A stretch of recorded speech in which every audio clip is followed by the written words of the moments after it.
smo na Ministrstvu za zdravje imenovali koordinacijsko skupino, ki je široko zastavljena iz ljudi, ki so zaposleni na ministrstvu in pa tudi iz strokovnjakov, infektološke stroke, ki bo bdela nad temi, bom rekel, ukrepi, zagotavlja, se pravi, rekli smo, stroka zagotavlja usmeritve, z naše strani pa moramo poskrbeti za pravne, finančne, organizacijske smernice in usmeritve in podlage.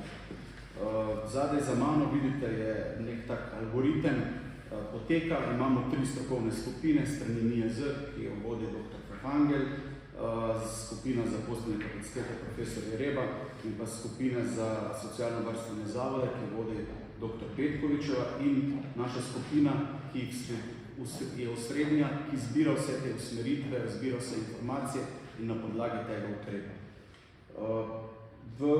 Se pravi, verjetno vas bo vse najbolj zanimalo in je tudi zdaj najbolj aktualno. Smo pred novim šolskim letom, začenja se šolsko leto v osnovnih in srednjih šolah.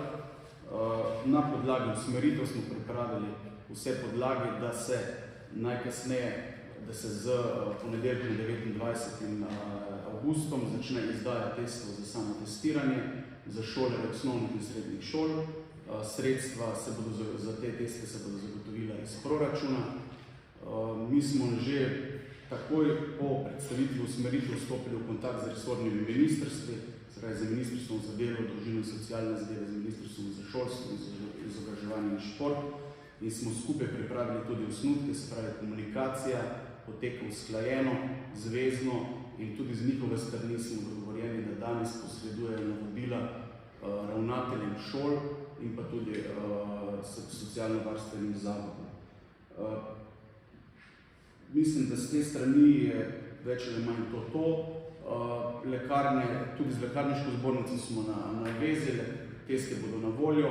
Predvsem je pomembno to in to bodo tudi v vseh okrožnicah poudarjeno.